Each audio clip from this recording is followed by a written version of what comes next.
I used to think that becoming a millionaire started with earning more money. But here's what I learned. Building wealth had less to do with chasing a bigger paycheck and more to do with repeating habits so boring that nobody talks about them. They weren't risky investments or extreme sacrifices. They were just 6 quiet systems that grew our wealth in the background. And they helped turn our expenses that would have been an emergency into things that we're fully prepared for. Hello?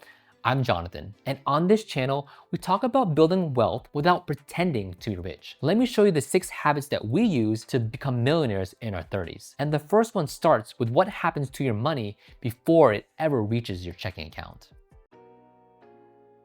Here's what most families do. Income comes in, bills get paid, spending happen, and whatever's left over might go to savings. Quiet wealth builders flip the entire order. The first money that ever leaves their checking account goes towards their future self, their 401k, IRA, brokerage account, whatever. But before the mortgage, before the groceries, before anything. So let's be honest. Do you save what's left at the end of the month, or do you save first? Drop a first or leftovers in the comments below. No judgment. I did leftovers for years, so no shame. When my wife and I started doing this, we barely noticed the money was gone. And that's the point. You can't spend money you never see. Looking back, this one shift probably did more for our net worth than any raise we ever got. Every raise was at risk of becoming another obligation until we automated where the money went before it reached our checking account. So this one changed everything for us. Instead of waiting for a car repair, a home project, or a family expense just to ambush us, we started treating every future cost like it was already a monthly bill. We set up separate savings buckets, one for the cars, one for home maintenance, and one for kids' activities. Every month, money moved automatically into each of these buckets. I remember having a $4,000 car repair. It was stressful, but the system worked. Have you ever avoided looking at your bank account because you just didn't want to deal with what was in there? I've been there before. Let me know in the comments. Give me a like if that is you.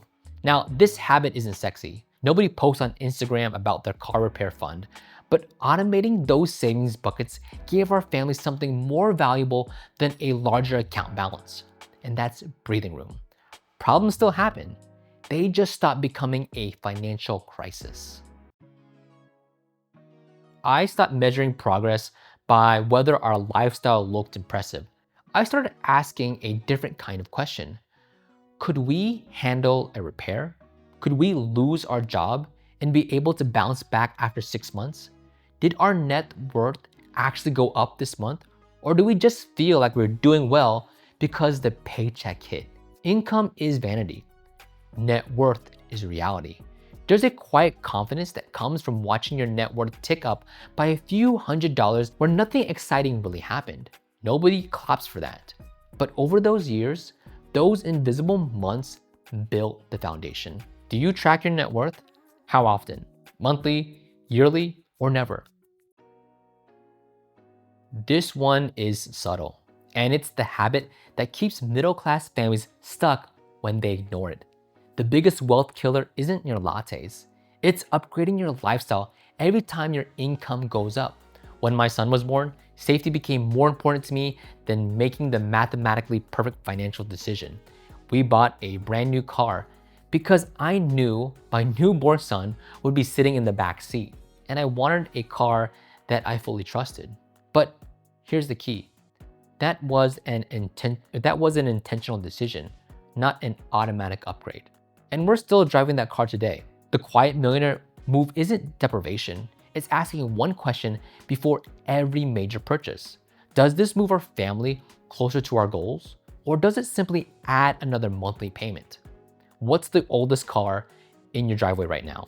Drop the year in the comments down below, because I really want to know. Right now, mine is a 2013, and I've had it for 13 years. I used to think reading more books was the goal. Now I believe the opposite. The families who build real wealth don't read 50 personal finance books. They read 2 or 3, and they read them on repeat until the mental models become automatic. For me, books like The Psychology of Money and Automatic Habits weren't just information. They rewired how I saw every spending decision. One framework, deeply absorbed, beats 50 books you forgot in a month. Here's the habit that makes every other habit stick. There were times when I would be sitting with my kids or driving somewhere as a family, but I would feel my phone vibrate and immediately start thinking about work. Even though I was physically with them, part of my attention was always somewhere else. I realized earning more wasn't enough if I was never mentally present. One moment that stayed with me was promising my son that we would play basketball together.